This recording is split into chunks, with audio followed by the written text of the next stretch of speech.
पिशोर विधायक प्रीतम सिंह लोधी ने एक प्रेस कॉन्फ्रेंस में पिशोर को जिला बनाए जाने की मांग को लेकर अपनी रणनीति स्पष्ट की है। उन्होंने यह कहा कि 20 मार्च को वीरांगना रानी अवंतीबाई बलिदान दिवस पर निकाली जाने वाली जन यात्रा को रजावन गांव में हुई दुखद घटना के चलते स्थगित करना पड़ा था। विधायक ने कहा कि अब पिशोर पर काला छाया नजर आ रही है और इसे हटाना जरूरी है। उन्होंने बुरी नजर से बचाने के लिए क्षेत्रीय एकता और विकास को जरूरी बताया। साथ ही कहा कि केंद्र सरकार की योजनाएं जमीनी स्तर पर अधिकारियों द्वारा ठीक से लागू नहीं की जा रही। उन्होंने पिशोर को जिला बनाने की मांग को दोहराते हुए कहा कि आवश्यकता पड़ी तो कार्यकर्ताओं के साथ दिल्ली जी ने खनिया नाना में कार्यक्रम के दौरान कहा भी था, उसके विषय में क्या कहें? यहाँ रेलवे लाइन होना चाहिए और सिंधिया जी, हमारे महाराज सिंधिया जी रेलवे लाइन के मूल में हैं और आपको ये पता है कि सिंधिया जी जिस चीज़ को तय कर लेते हैं उसको करके ही हटते हैं। वो ये मैंने सिंधिया जी का कार्यकाल भी देखा है मैंने, और सिंधिया जी का मैंने ये लक्ष्य भी देखा है। आपने 2 बार विधानसभा में जिले की मांग उठाई है और विधानसभा में क्वेश्चन लगाया, उसका अभी तक संतोषजनक जवाब मिला, आखिर क्यों?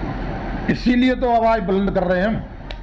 ये बुलंद आवाज़ जब पहुंचेगी मोदी जी के कानों तक, देखिए जो क्या है कि जो भाजपा कहती है वो करती है, और भाजपा के हमारे वरिष्ठ नेताओं ने, महाराज सिंधिया जी ने और हमारे शिवराज सिंह चौहान जी ने यहाँ पर आपको पता होगा बड़े स्पष्ट शब्दों में कहा था कि तुम मुझे विधायक दो, मैं तुम्हें जला दूंगा। तो जो भाजपा कहती है वो करती है। इसलिए वादा पूरा किया है और मुख्यमंत्री जी अपना वादा नहीं निभाते दिख रहे हैं। मुख्यमंत्री जी क्या है, हमारा अब चेंजिंग हो गई है ना, इसीलिए हमें अब आवाज़ हमें अब दूर हो रही है। हमें दिल्ली तक पहुंचानी है ना, तो कर्री आवाज़ करना पड़ेगी हमको और बुलंद आवाज़ करना पड़ेगी। इसलिए तो पूरी विधानसभाएं हम आगे बढ़ाएंगे, तभी तो देश आगे बढ़ेगा। तो उसमें कुछ लोग काम ठीक से नहीं कर रहे हैं, कुछ लोग घपलेबाजी भी कर रहे हैं। अब लोग कहते हैं कि हमने थानों पर क्यों प्रतिनिधि बनाए? हमने इसलिए बनाए थानों पर कि थानों पर नजर रखी जाए, क्योंकि कुछ अधिकारी लोग थानों से वसूलियां करवाते हैं, हमें वो भी बंद करवाना है। इससे गरीब मार मरती है, इसीलिए हमने ये काम किया है।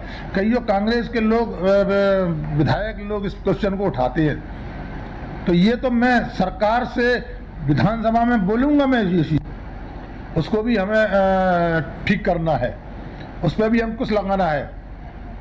तो इसीलिए 30 साल से जो वास्तव में गुलामी की जिंदगी जी रहा था यहाँ पे कार्यकर्ता, और यहाँ का मतदाता, यहाँ का किसान, यहाँ का नौजवान, जो 30 साल से गुलामी की जिंदगी जी रहा था, उससे गुलामी की जिंदगी से हम सब कार्यकर्ताओं ने इतना संघर्ष करके उसको निकाला, आजाद कराया।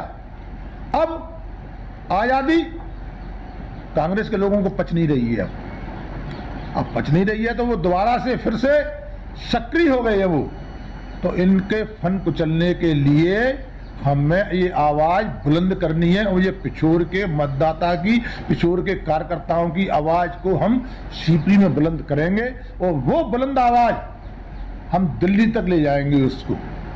हमने ये भी तय किया है, अगर हमारी यहाँ से अगर दिल्ली आवाज़ नहीं पहुँचती है तो हम पिछोर विधानसभा के सारे कार्यकर्ता मिलकर, सारे लोग मिलकर हम चाहते हैं, और हम अपनी आवाज़ को जिले तक पहुंचाना चाहते हैं, हम अपनी आवाज़ को हम प्रदेश तक पहुंचाना चाहते हैं।